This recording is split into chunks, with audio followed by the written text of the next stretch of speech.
Talk about all of this. Retired Lieutenant Colonel Daniel Davis, senior fellow at Defense Priorities, kind enough to come into our New York studio today. It's good to see you in person, sir. Thank you for coming on. Why don't we start where Robert left off? There's been so much attention, and I think rightfully so, paid on the plight of Palestinian civilians, especially in recent days. I think it's getting worse and worse. But to Robert's point, now this UN report comes out on what may have happened to Israeli women in particular on the 7th of October.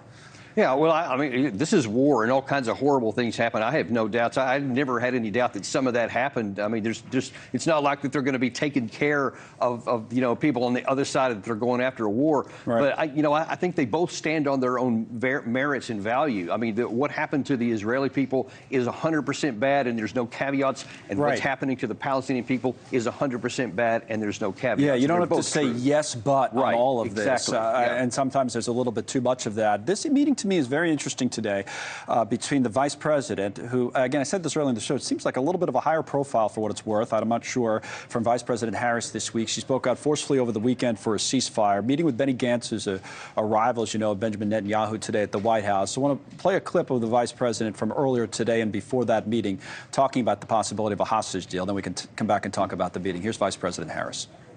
We're in a window of time right now where we can actually get a hostage deal done.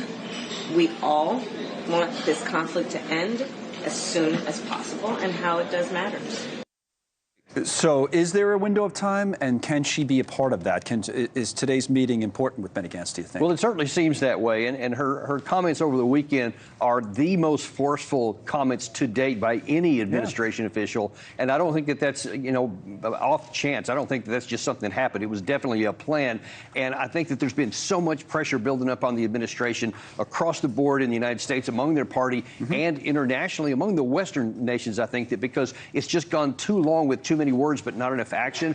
And I think finally the president has reached a point to where saying, okay, forget about the words. It's time to do something sick, and he's serious about it. We'll see what follows here. So do you talk to Netanyahu's rival about that? I'll put the headline up that Netanyahu is said to be fuming over Benny Gantz's trip here to the U.S. without his approval. You see it there from the Times of Israel.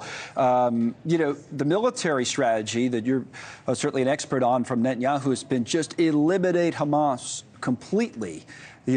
Is that realistic?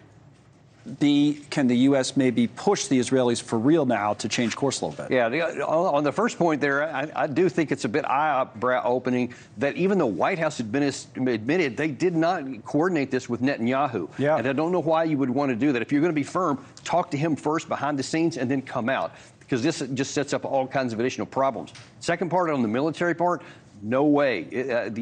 I've been saying from the outset that Netanyahu is pursuing a political outcome with military means that cannot succeed. Why? Because Hamas is an idea? For people to say that rather than... Certainly that's a big portion of it, but it's much more practical than that. When you go and you kill so many thousands of innocent people, every one of the surviving family members about them are going to seek revenge. That's just how it works. So no matter what you call them, Hamas, an idea, something else, when that many people are getting killed, you're building up future insecurity for Israel, not making it safer. Well, I guess that was sort of the point I was trying to make, is that because it's an idea or an ideology, once you do this type of thing, you're creating more enemies for the future. I think the U.S., if any country, should be familiar with that. Right. We should know about that, right? Indeed. I lived it, what I saw in both Iraq and Afghanistan, and so I watched us make these mistakes. And so it's been anguishing me to see so many avoidable mistakes made with such enthusiasm on the Israeli part. And I fear where this is going. Is there an off-ramp for Netanyahu to take? A political off-ramp that would also accomplish some military goals that you could call a victory? If so, what is it? There is. If we, with our aid, held Israel to the same standard that we hold our own military to, and how we go against terrorists in the civilian population, then it would take longer, but it could be done. But as it is, it doesn't look like Netanyahu has any interest in doing that. Speaking of the aid, these airdrops, have you seen that? The U.S. Airdrops that they started.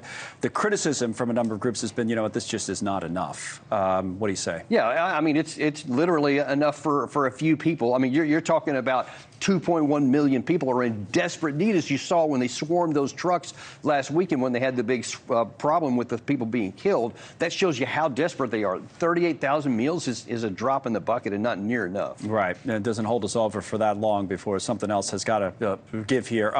Lieutenant Colonel, thank you, sir. Good to see you in person.